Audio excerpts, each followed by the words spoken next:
¿Alguna vez te has detenido en medio del caos de tu vida y has sentido que todo aquello que levantaste con esfuerzo, todo lo que soñaste y por lo que trabajaste, comienza a resquebrajarse? ¿Has mirado a tu alrededor, a tu familia, a tu comunidad, incluso a tu propio corazón, y te has preguntado con una mezcla de dolor y asombro, cómo fue posible que nos alejáramos tanto del diseño original de Dios? Esta historia, la del segundo libro de los Reyes, no es solo una crónica antigua, una pieza de museo espiritual. Es, en realidad, la radiografía de un alma colectiva, el mapa detallado de una nación que tuvo absolutamente todo a su favor: la promesa, la presencia, la provisión y el poder de Dios. Un pueblo que fue testigo ocular de milagros que desafiaban las leyes de la física, que caminó junto a profetas cuyas palabras encendían y apagaban cielos, que celebró victorias donde un hombre valía por 1000. Y sin embargo, ese mismo pueblo, de manera gradual, casi imperceptible al principio, y luego con una velocidad aterradora, cayó en la oscuridad más densa, se entregó a la idolatría más grotesca y cosechó una ruina tan total que parecía irreversible. Tal vez, en este preciso instante, en medio del ruido de tu propia vida, tú también te sientas identificado con esa sensación de desmoronamiento, como si el templo de tus convicciones más sólidas hubiera sido derribado por un terremoto de duda, como si tu Jerusalén personal, esa ciudad interior de paz y propósito, estuviera reducida a escombros humeantes, como si, al mirar al cielo, solo encontraras un silencio ensordecedor, y la pregunta, ¿Dios me ha abandonado?, retumbara en tu mente. Pero escucha bien, con el alma abierta, porque esta historia, en su núcleo más profundo, no es una tragedia, es un testimonio monumental de un Dios que sigue actuando cuando la lógica humana declara que todo está perdido. Es la narrativa de un Dios que no se limita a hablar desde los púlpitos de grandeza, sino que susurra en la soledad del desierto, que restaura identidades en medio del exilio más deshonroso y que, con una maestría que solo a Él pertenece, prepara brotes de esperanza en el terreno más estéril, entre las ruinas más calcinadas. Por eso te pido, te suplico, que te quedes hasta el final, porque este no es un recorrido turístico por pasajes bíblicos, es una expedición al corazón de una verdad que nos atraviesa a todos. Al adentrarnos en cada capítulo, al analizar cada caída estrepitosa, cada llamado desoído, cada promesa que pareció tardar siglos, vas a hacer un descubrimiento incómodo y liberador a la vez. A lo que ocurrió con ellos no es ajeno a ti. Los mismos mecanismos espirituales, las mismas grietas en el carácter, las mismas seducciones del mundo operan hoy. Pero cambia todo. Si en su historia hubo un juicio implacable, también hubo una redención insospechada. Si conocieron el amargo sabor del exilio, también trazaron el camino de regreso a casa. Y si experimentaron el silencio de Dios como un peso insoportable, al final de la página, en la letra pequeña de la historia, Dios demostró que Él siempre tiene la última palabra. Antes de sumergirnos en las profundidades de esta historia, que puede redefinir tu presente, necesito que hagas dos cosas conmigo, no por ritual, sino por pacto. Primero, en este mismo instante, asegúrate de estar suscrito y de que esa campanita de notificaciones esté activada. No quiero que te pierdas ni una sola palabra de lo que viene, porque lo que compartiremos no es información, es transformación. Segundo, baja a la sección de comentarios y escribe esta frase, como una declaración profética sobre tu vida y la de otros. Dios aún tiene la última palabra. Repítela en voz alta. Dios aún tiene la última palabra. Esas 5 palabras pueden ser el salvavidas que alguien, en el otro lado de esta pantalla, necesita agarrar hoy. Tu comentario no es solo un texto, es un acto de guerra espiritual. Es extender una cuerda para que otros escalen fuera de su pozo de cansancio, herida y desorientación. Hazlo ahora. 1. El legado que traspasa generaciones. A la despedida sobrenatural de Elías. Imagina, por un momento, que eres un espectador invisible en ese día que vibraba con lo eterno. El cielo no era azul, estaba cargado, denso, como si la atmósfera misma contuviera la respiración, sabiendo que el velo, entre lo natural y lo sobrenatural, estaba a punto de rasgarse. Por el camino polvoriento, avanza un hombre cuya sola vida había sido un terremoto para los reinos en Elías, el Tespita, el profeta de fuego que desafió a 450 profetas de Baal en el monte Carmelo. Sus pasos no son los de un anciano decrépito, son firmes, decididos, como si cada huella afirmara una verdad. Se dirige al río Jordán, pero este no es un viaje cualquiera, es su último recorrido en este lado de la eternidad. Pero Elías no camina en soledad. A su lado, pegando casi sus huellas a las de su maestro, va Eliseo. Este no es un seguidor por obligación o por curiosidad morbosa. Es un discípulo por elección radical, por amor visceral, por una lealtad que nace de haber visto el corazón de Dios a través del corazón de un hombre. Lo sigue porque intuye, con esa certeza que solo da el Espíritu, que Dios no termina una obra cuando quita a un siervo. Lars, en el camino, otros hijos de los profetas, grupos de jóvenes que también buscaban a Dios, se acercan a Eliseo con un susurro cargado de pesadumbre. ¿Sabes que hoy el Señor te quitará a tu maestro de sobre ti? La pregunta no era información, era una tentación a detenerse en la tristeza, a prepararse para el luto. La respuesta de Eliseo es un rugido de fe ansí. Lo sé. Callada no era rudeza, era un llamado al orden espiritual. Cállense, porque este día no es para el llanto estéril, es para la decisión que define destinos. El recorrido es geográfico y espiritual en Gilgal, el lugar del nuevo comienzo, Betel, la casa de Dios, Jericó, la ciudad de la maldición transformada. Cada sitio era un recordatorio, un capítulo de su caminar, hasta que llegaron a la orilla del Jordán, esa barrera acuática que siempre simbolizó transiciones y muertes a lo viejo. Allí, Elías hace algo que estremece los sentidos, toma su manto. Esa prenda externa que era el símbolo tangible de su autoridad y unción, la enrolla y golpea las aguas, y ocurre lo imposible. El río se parte en dos, dejando un camino seco. El milagro del Éxodo, el poder de Moisés, se repite en este profeta solitario. Cruzan, Elías ya está en terreno prestado, en el umbral. Al otro lado, en ese espacio liminal entre la tierra y el cielo, Elías se detiene. Mira a Eliseo, no como maestro alumno, sino como padre a heredero, y le formula la pregunta que resuena a través de los milenios. La pregunta que Dios te hace hoy: pide lo que quieras que haga por ti, antes que sea quitado de ti. Es un cheque en blanco firmado por la providencia. La respuesta de Eliseo no es para sí mismo. Te ruego que una doble porción de tu espíritu sea sobre mí.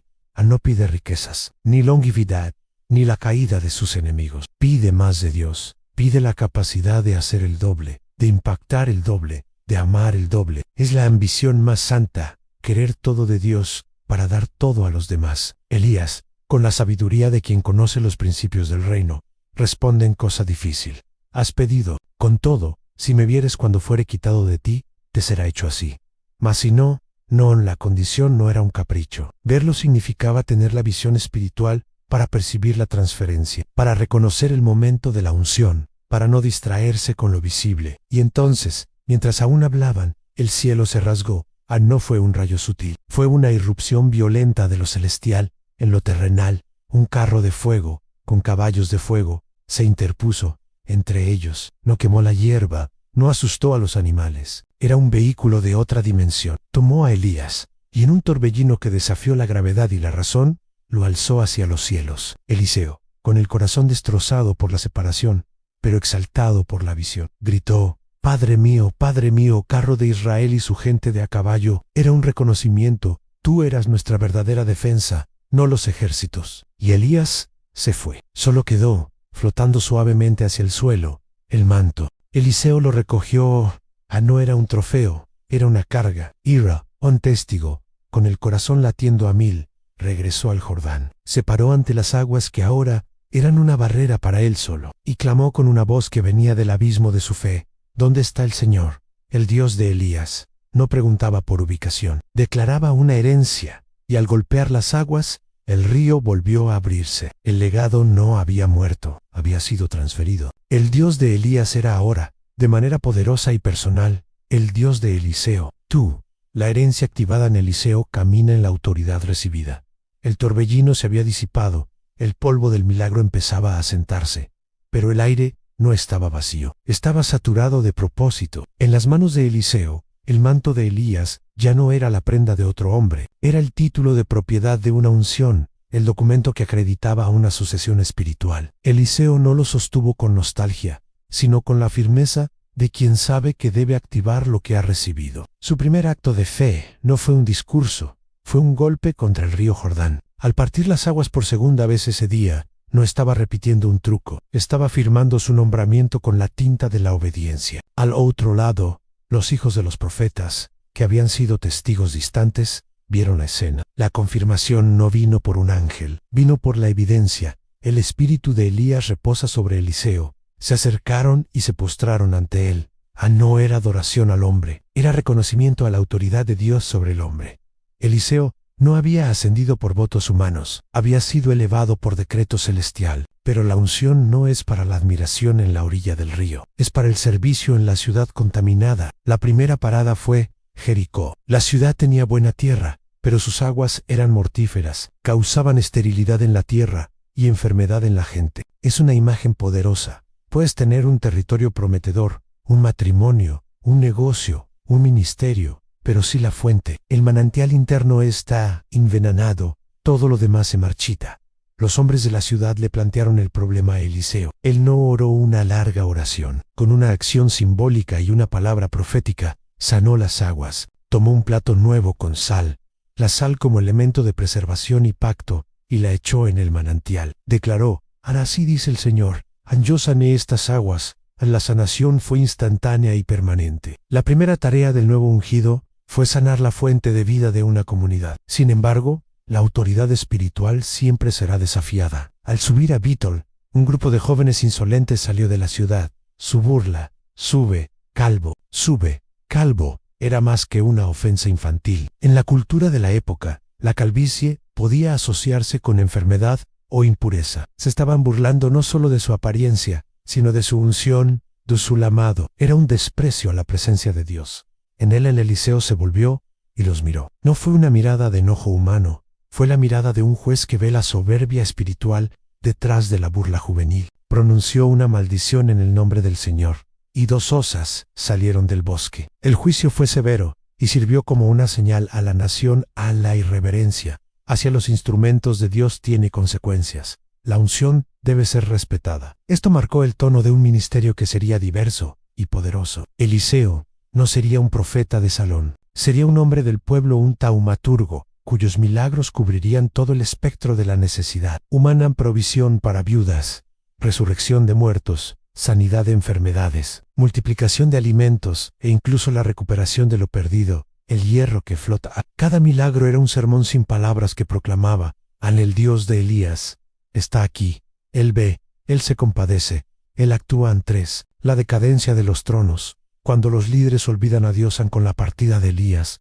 y el establecimiento de Eliseo, la lente de la historia gira hacia los palacios, y lo que revela es un cuadro desolador. Mientras un hombre solo, Eliseo, caminaba en el poder de Dios, una sucesión de hombres sentados en tronos, los reyes caminaban hacia la ruina. La decadencia no fue un evento, fue un proceso. Fue la muerte por 1000 cortes de la fidelidad. En el norte, Israel, el rey Joram, hijo de Acabé, subió al trono, hizo un gesto político, quitó la estatua de Baal que su padre había erigido. Pero el texto es claro: pero siguió cometiendo los mismos pecados con que Jeroboam, hijo de Nabat, hizo pecar a Israel. 2 Reyes 3:3. Es el retrato de la reforma superficial.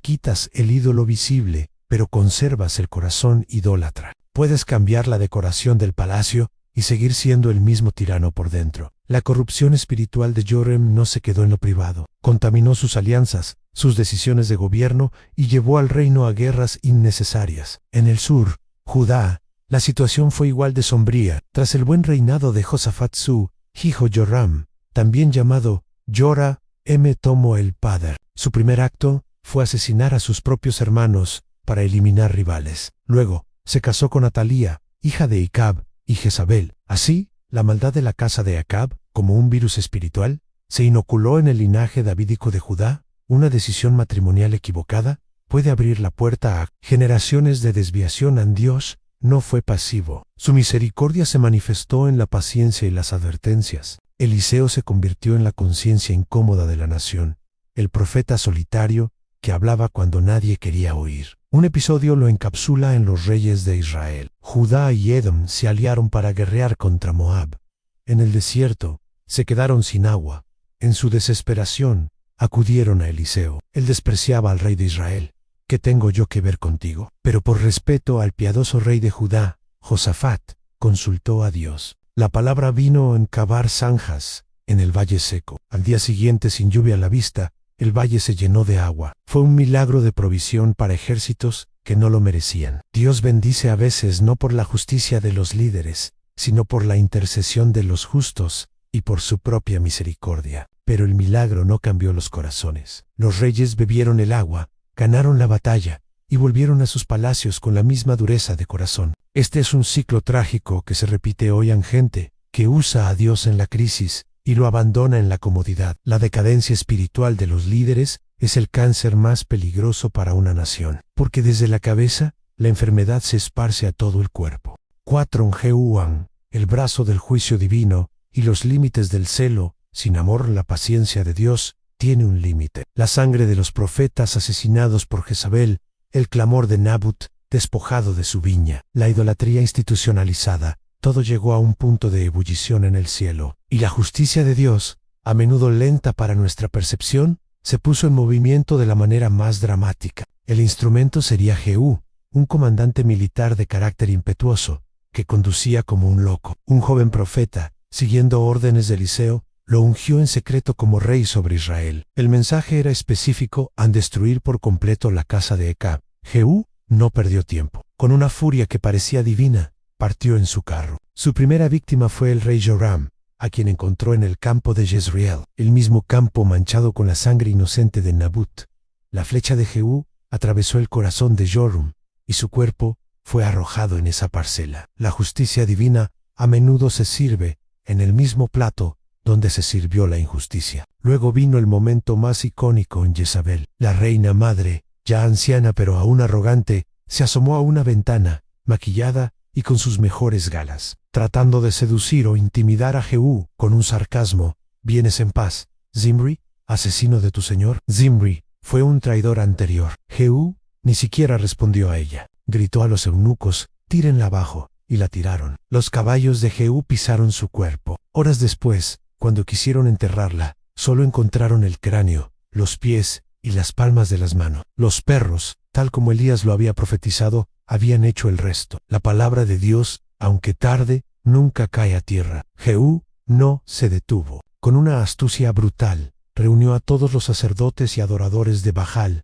con el pretexto de una gran celebración. Cuando el templo de Baal estuvo repleto, dio la orden a sus guardias: entren y mátenlos a todos, que no escape nadie. El lugar sagrado del ídolo se convirtió en una letrina pública. Jehú erradicó a Baal de Israel. Sin embargo, el registro bíblico termina su relato sobre Jehú con una nota discordante. Pero Jehú no se cuidó de andar en la ley de Jehová Dios de Israel de todo corazón, ni se apartó de los pecados de Jeroboam, quien había hecho pecar a Israel. 2 Reyes, las 10 y 31. He aquí la gran lección, y una de las más importantes de todo este libro. Anjehu fue un instrumento útil para el juicio de Dios, pero no fue un hombre conforme al corazón de Dios. Tuvo celo por ejecutar la orden divina, pero no tuvo amor por el Dios que la dio. Obedeció por deber, por venganza, por ambición política, pero no por devoción. Destruyó la idolatría visible de Baal, pero mantuvo la idolatría más aceptada, más política,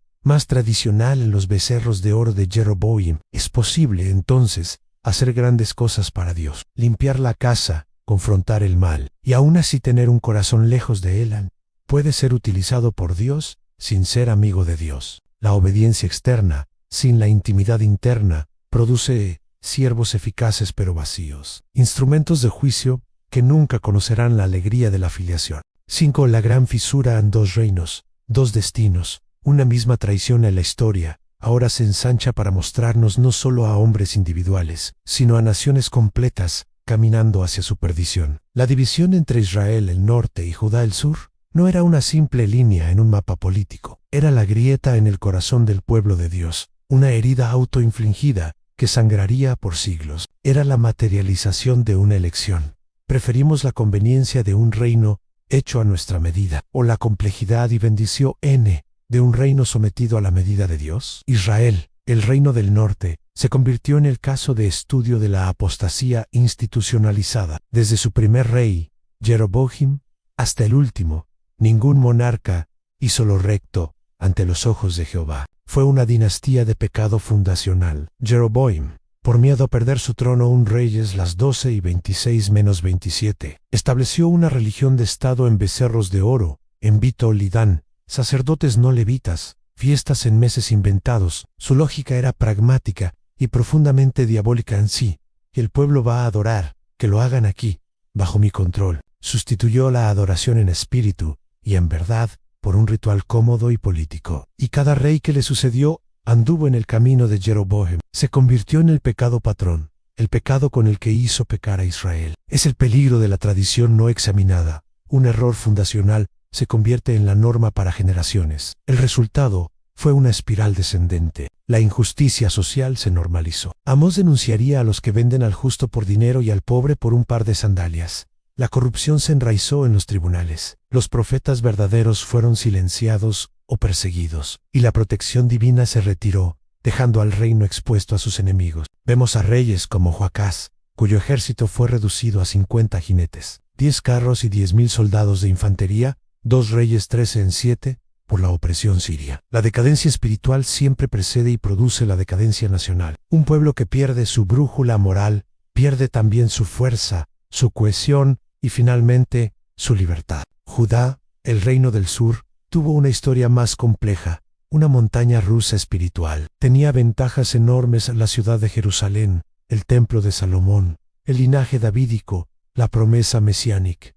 Esto actúa a veces como un ancla, produciendo reyes reformadores como Ezequías y Josías, pero también tuvo sus Acab espirituales, como Manasés. La lección para Judá y para nosotros es alarmante, incluso teniendo las mejores instituciones, la tradición más pura y las promesas más claras. Un corazón individual puede desviar a toda una nación. Un rey piadoso podía llevar a un avivamiento, un rey impío a una caída catastrófica. La responsabilidad del liderazgo nunca es neutral. La tensión entre los dos reinos es un espejo de la guerra en nuestra propia alma. Israel representa la tentación de la autonomía religiosa. Haré mi propio camino, mi propio Dios a mi medida. Mi propia moralidad es el camino del humanismo espiritual, aparentemente libre, pero que termina en esclavitud y dispersión. Judá representa la lucha por la fidelidad en medio de la contaminación. Tiene la verdad, pero constantemente la compromete con los ídolos de alrededor. Es la lucha del creyente que quiere agradar a Dios sin desagradar al mundo. Ambos caminos, sin un arrepentimiento radical, conducen al mismo lugar, a la ruina. Se izan los milagros como señales de un Dios que no abandona en medio de este paisaje desolador de reyes corruptos e idolatría masiva. La vida de Eliseo surge como un manantial en el desierto. Sus milagros no son actos aislados de poder, son señales estratégicas, telegramas del cielo dirigidos a un pueblo que había olvidado cómo leer el lenguaje de Dios. Cada uno revela un aspecto del carácter de Dios que la nación necesitaba recordar desesperadamente. La vasija de aceite, que no se agota, 2 Reyes 4 en 1, -7, a una viuda, endeudada, hasta el punto de que sus hijos serían vendidos como esclavos. Solo tiene una vasija de aceite. Eliseo le ordena pedir vasijas vacías a todos sus vecinos y comenzar a verter. El aceite fluye hasta que la última vasija está llena. Dios es el proveedor en la bancarrota total.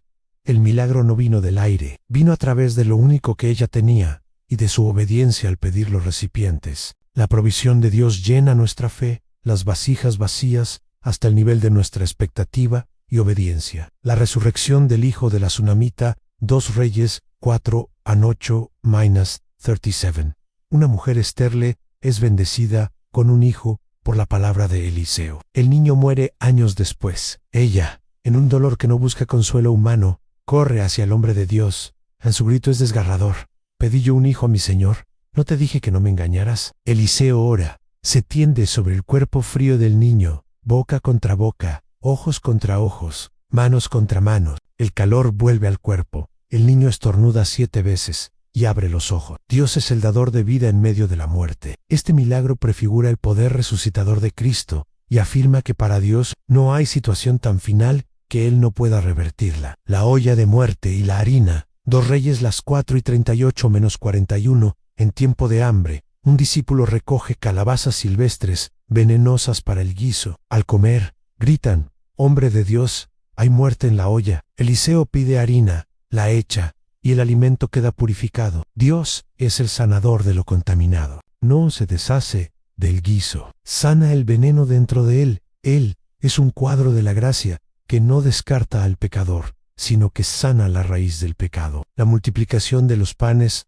2 Reyes las 4 y 42, -44, con 20 panes de cebada. Eliseo alimenta a 100 hombres, en sobra.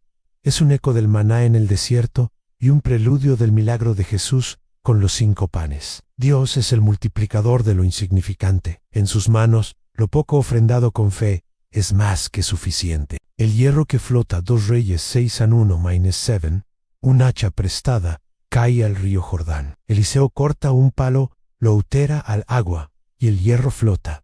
Dios es el recuperador de lo perdido. Lo que para nosotros es irrecuperable, un error costoso, una oportunidad perdida, un talento hundido, para Él es una oportunidad para demostrar su poder de restauración. Los carros de fuego y los ejércitos ciegos. 2 Reyes 6:8-23. El rey de Siria envía un ejército para capturar a Eliseo. Su siervo ve la ciudad rodeada y se aterra. Eliseo ora: Señor, te ruego que abra sus ojos para que vea. Y el joven ve los montes llenos de caballos y carros de fuego alrededor de Eliseo. Luego, Eliseo ora para que los sirios queden ciegos, los conduce a Samaria, y en vez de matarlos, ordena darles de comer y beber. Dios es el protector invisible y el que desarma al enemigo con misericordia. La verdadera guerra es espiritual, y nuestras defensas más poderosas son invisibles. Y a veces, la respuesta de Dios al ataque no es la aniquilación, sino una bondad tan desconcertante que desarma por completo Seomo. Cuando David perdonó a Saúl, estos milagros, en conjunto,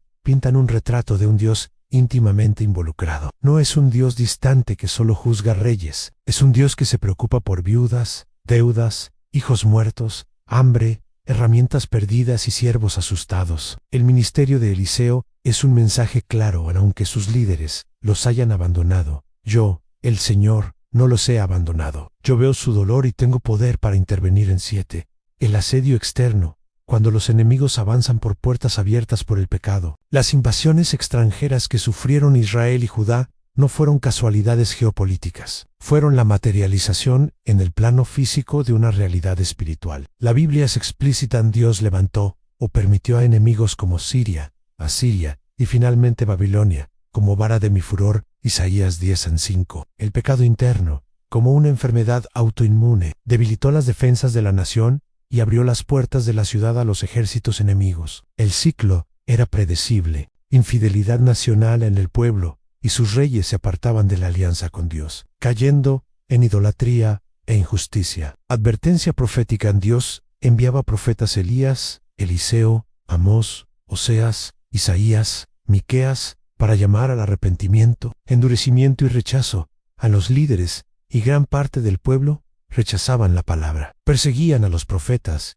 y se hundían más en el pecado. Retiro de la protección en Dios, respetando su propia ley de causa y efecto espiritual. Deuteronomio 28, retiraba su mano protectora. Invasión y consecuencias aún, poder extranjero, a menudo más cruel e idólatra que ellos era permitido para invadir, saquear y oprimir. Vemos a los sirios bajo Ben-Hadad y Hazael oprimiendo a Israel. Vemos a los asirios, una máquina de guerra brutal cuyo método no era solo conquistar, sino desculturalizar, llevando a las poblaciones al exilio para borrar su identidad. Los reyes de Israel y Judá, en su pánico, cometían el error fatal: en vez de volverse a Dios, buscaban alianzas humanas. Acaz, rey de Judá, ante la amenaza de Siria e Israel, saqueó el templo para sobornar al rey de Asiria. Tiglath-Pileser 2 Reyes 16:7-8. Fue un acto de profanación y de incredulidad. Prefirió confiar en la plata robada de la casa de Dios que en el Dios de la casa. Este principio es eterno.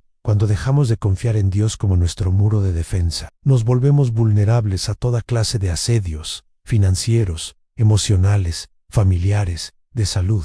El enemigo no crea la brecha, solo explota la que nosotros hemos abierto a través de nuestra desobediencia. Las crisis externas siempre revelan dónde está puesta nuestra confianza interna. 8. La espiral final a la ausencia de límites y el silencio de Dios, con los reinados de Manasés en Judá y los últimos reyes de Israel. La caída espiritual alcanza una velocidad terminal.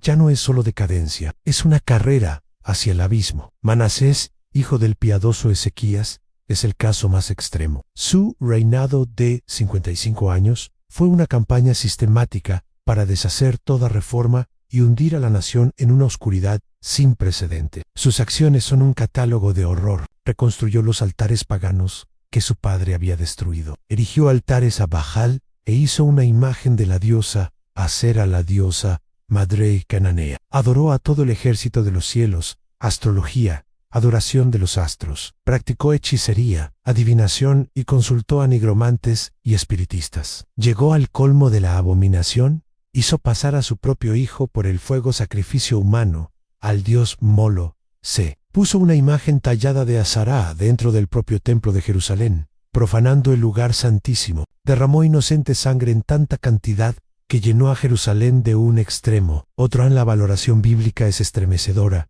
e hizo más mal que todas las cosas que habían hecho los amorreos que fueron antes de él.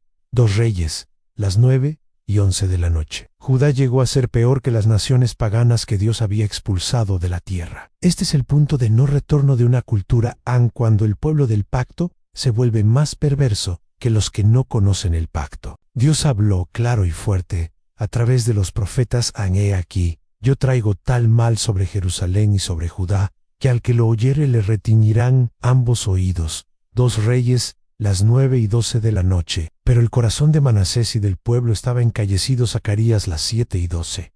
El pecado ya no les producía horror, les era indiferente. Habían perdido la capacidad de ruborizarse. Jeremías, las 6 y 15. Aquí aparece uno de los momentos más solemnes de la historia espiritual. El silencio de Dios no es que Dios dejara de existir o de importarle, es que la persistencia en el pecado sin arrepentimiento eventualmente agota el tiempo de la misericordia y da paso al tiempo del juicio. Las advertencias cesan, la oportunidad se cierra. Es el yo los entregaré. 2 Reyes, las 9 y 14 de la noche. Es el momento en que Dios, por así decirlo, quita sus manos y deja que la ley de la siembra y la cosecha siga su curso implacable. El silencio de Dios no es abandono, es la confirmación de una elección hecha una y otra vez por su pueblo. 9 en el último rey de Israel, el C o L, LAPS, o de un reino sin Dios, el reino del norte Israel, llega a su fin bajo Oseas, N, o el profeta, sino el rey, y su historia es la de un paciente terminal que rechazó todas las curaciones. El texto señala que él hacía lo malo ante los ojos de Jehová, aunque no como los reyes de Israel que habían sido antes de él. 2 Reyes 17:2, es decir,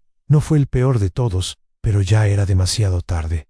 La inercia del pecado colectivo era abrumadora. El destino estaba sellado. Oseas intentó un juego político desesperado al pagar tributo al poderoso imperio asirio Bayo, Salmanasar, mientras secretamente buscaba el apoyo de Egipto. Fue un acto de traición que Asiria no toleró. El ejército asirio marchó y Samaria, la capital de Israel, fue sitiada durante 3 largos años. 3 años de hambre, desesperación y presumablemente de oraciones desesperadas a ídolos que no podían responder. Finalmente, en el año 722 a.C., cayó. El relato es escueto y devastador, y el rey de Asiria tomó Samaria y llevó a Israel cautivo a Asiria. 2 Reyes 17:6. Pero el autor sagrado no deja lugar a dudas sobre la causa. Dedica todo un pasaje, 2 Reyes 17:7-23, a explicar el porqué. Es uno de los resúmenes teológicos más claros de la Biblia. Pecaron contra Jehová su Dios. Se edificaron lugares altos en todas sus ciudades. Se levantaron estatuas e imágenes de cera.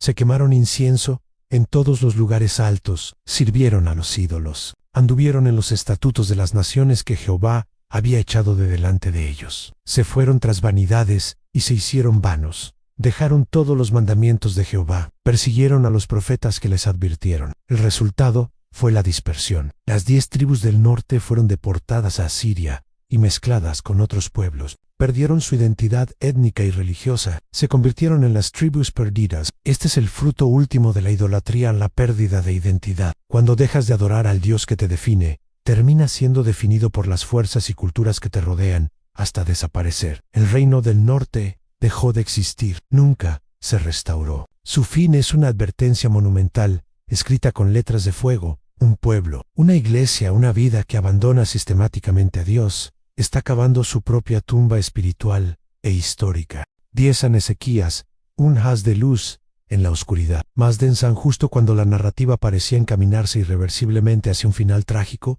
Dios enciende una lámpara. Tras el reinado abominable de Acaz en Judá, surge su hijo Ezequías. El contraste no podría ser más dramático. La Escritura lo presenta no solo como un rey bueno, sino como un punto de referencia único y solo recto ante los ojos de Jehová. conforme a todas las cosas que había hecho David su padre. 2 Reyes 18:3. Y agrega, ni después ni antes de él hubo otro como él, entre todos los reyes de Judá. 2 Reyes 18:5. ¿Qué hizo a Ezequías tan excepcional en un linaje de mediocridad y maldad? Su reforma fue integral, radical y centrada en el culto. No fue un ajuste cosmético. Reapertura y purificación del templo en su padre Ecas había cerrado las puertas de la casa de Dios. Ezequías las abrió en el primer mes de su reinado. No solo eso, reunió a los sacerdotes y levitas y les ordenó una limpieza ritual meticulosa. Sacaron toda la inmundicia, los restos de sacrificios paganos, los objetos idolátricos del templo. Durante 16 días trabajaron,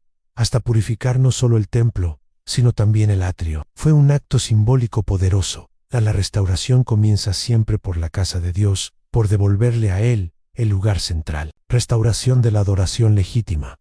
Restableció el sistema de sacrificios, la música de los levitas, las ofrendas y las fiestas. Celebró una Pascua tan grande que no se había visto desde los días de Salomón, invitando incluso a los remanentes del reino del norte. Fue un llamado a la unidad alrededor de la adoración verdadera, trascendiendo divisiones políticas. Destrucción radical de la idolatría. En su celo, no se limitó a Jerusalén. Quitó los lugares altos, quebró las imágenes, cortó los símbolos de acera y despedazó la serpiente de bronce que había hecho Moisés. 2 Reyes 18:4. Este último detalle es crucial. La serpiente de bronce Eustá era un objeto histórico, un memorial de un milagro de Dios. Números 21, 4-9. Pero el pueblo había comenzado a quemarle incienso, convirtiendo un símbolo de salvación en un ídolo. Ezequías no tuvo sentimentalismos, lo hizo pedazos. Comprendió que nada, ni siquiera un objeto religioso legítimo, puede interponerse entre el pueblo y Dios. A la prueba máxima de su fe, llegó con la invasión asiria de Sennacherib. El ejército más poderoso del mundo cercó Jerusalén. El Rabsarosaelto oficial asirio lanzó una guerra psicológica brutal, gritando en lengua judía a los que estaban en el muro, buscando sembrar el pánico y la desconfianza hacia Ezequías y hacia Dios. ¿Acaso alguno de los dioses de las naciones ha librado su tierra de la mano del rey de Asiria? ¿Dónde están los dioses de Hamet y de Arfad? Que Dios ha librado a su pueblo de mi mano, para que Jehová libre a Jerusalén. 2 Reyes las 6:33 de la tarde, -35. La respuesta de Ezequías es un modelo de liderazgo piadoso en crisis. No convoca a sus generales primero, no busca una alianza con Egipto. Entonces el rey Ezequías rasgó sus vestidos y, cubierto de cilicio, vino a la casa de Jehová. 2 Reyes 19:1. Luego envía mensajeros al profeta Isaías. Su oración, cuando recibe la carta amenazante de Sennacherib, es una de las más conmovedoras de la Escritura. 2 Reyes, las 7:15 de la noche, -19. Reconoce la soberanía de Dios. Tú solo eres Dios. Expone el problema y pide liberación para que sepan todos los reinos de la tierra que tú, oh Jehová, eres el único Dios. La respuesta de Dios, a través de Isaías, es inmediata y contundente. No entrará en esta ciudad, ni echará saeta en ella. Por mi propia cuenta, y por amor de mi siervo David, la defenderé y la libraré. 2 Reyes, las 7:32 de la noche, -34. Esa misma noche, el ángel de Jehová hirió en el campamento asirio a 185,000 hombres. Sennacherib huyó a Nínive, donde años después fue asesinado por sus propios hijos. La fidelidad de un hombre que confió plenamente en Dios salvó a toda una ciudad. Ezequías demostró que, incluso cuando la ruina parece inevitable, un corazón íntegro puede cambiar el curso de la historia bajo la misericordia de Dios. Anonce en Manasés y Amón. La caída vertiginosa tras la cumbre en la historia da un giro desgarrador. Si Ezequías fue la cumbre de la fidelidad en Judá, su hijo Manasés fue el abismo más profundo. Su reinado de 55 años, el más largo de Judá, fue una campaña de desmantelamiento sistemático de todo lo bueno que su padre había construido. Es un recordatorio aleccionador de que la piedad no es hereditaria genéticamente. Es una elección personal que cada generación debe hacer.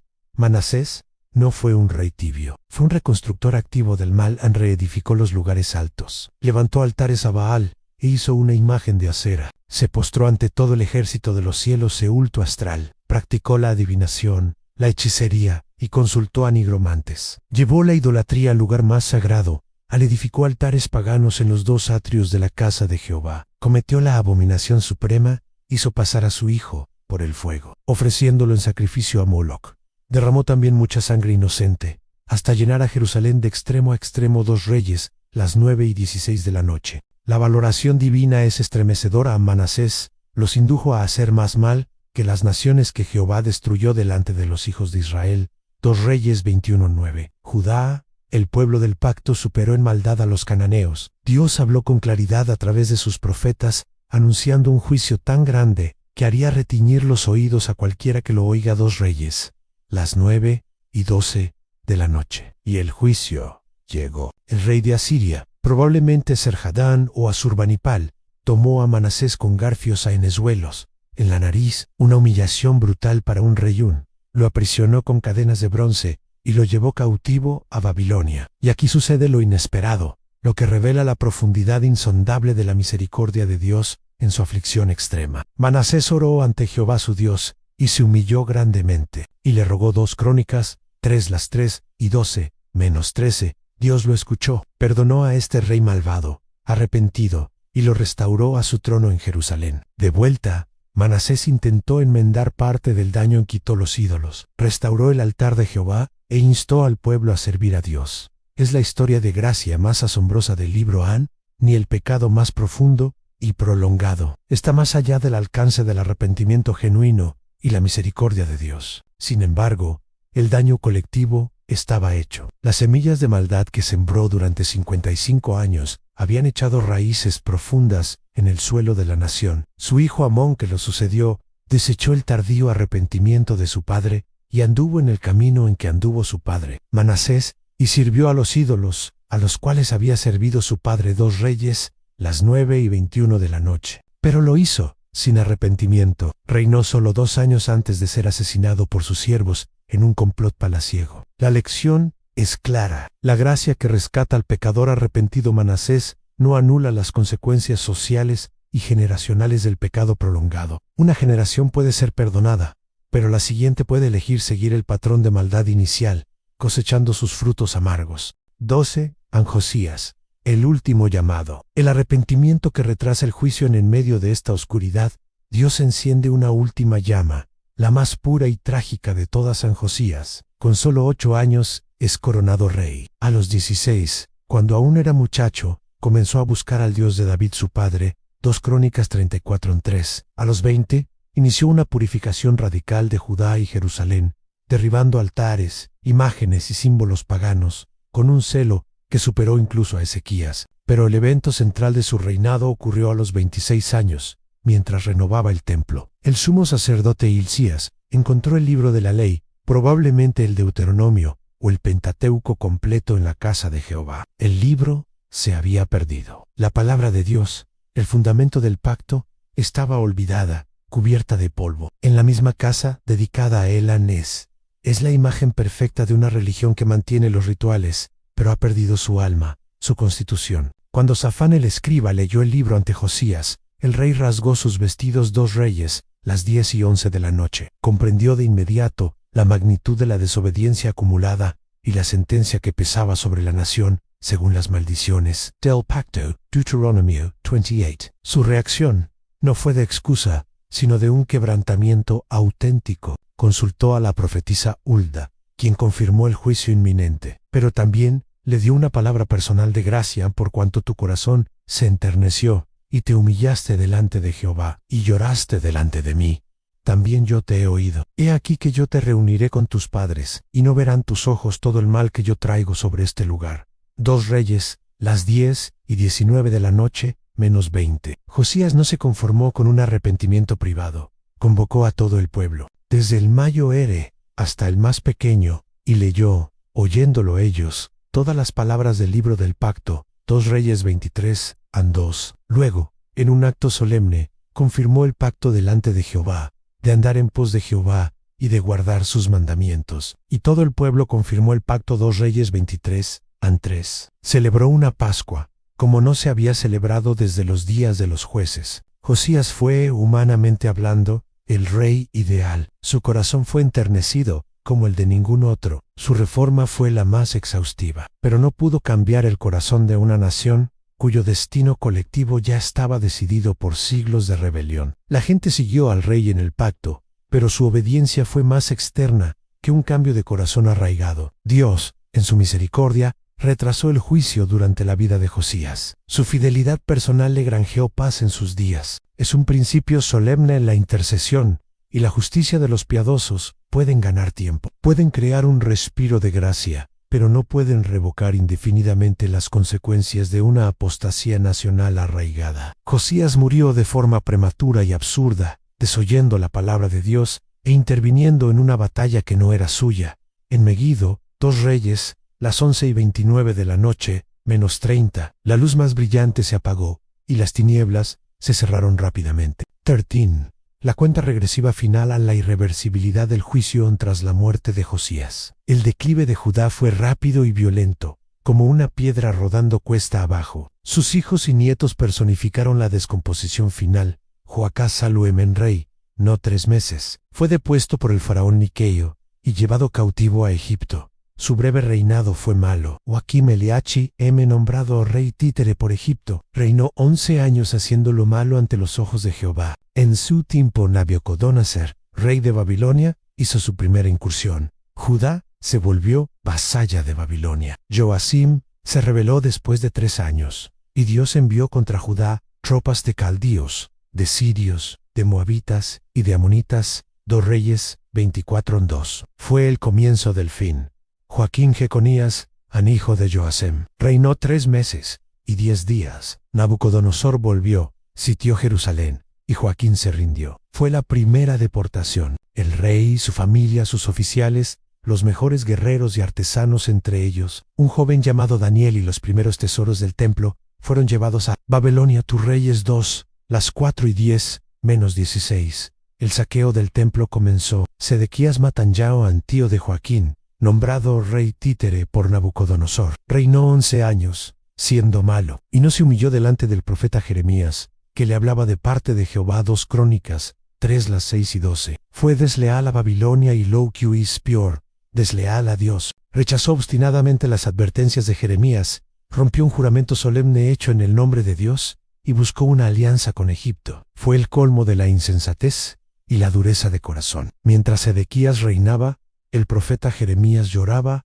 y advertía.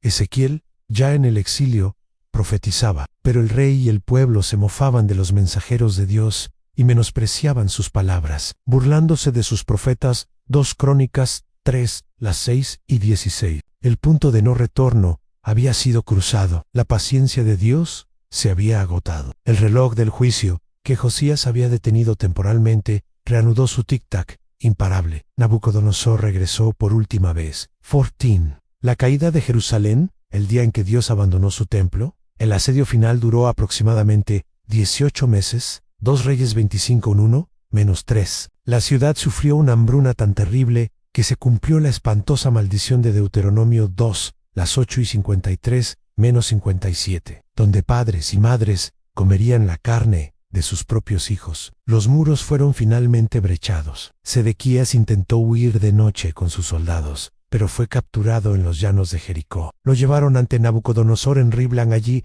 ante sus hoyos, asesinaron a sus hijos. Luego, como acto final de humillación y ceguera simbólica, le sacaron los ojos. Lo ataron con cadenas de bronce y lo llevaron cautivo a Babilonia. Lo último que vio Sedequías fue la exterminación de su linaje. El rey ciego es la imagen perfecta de un liderazgo que, habiendo rechazado la luz de la palabra de Dios, termina en la más absoluta oscuridad e impotencia. Luego vino el acto de máxima devastación teológica. Un mes después de la caída de la ciudad, Nabuzaradán, capitán de la guardia de Babilonia, entró en Jerusalén, incendió la casa de Jehová y la casa del rey, y todas las casas de Jerusalén, y todas las casas de los príncipes incendió con fuego. 2 Reyes 25:9. El templo de Salomón, la morada terrenal de la gloria de Dios Shekinah, fue reducido a cenizas. Los muros de la ciudad fueron derribados. Los objetos sagrados que quedaban, las columnas de bronce, las bases, el mar de bronce, fueron quebrados y llevados a Babilonia como botín.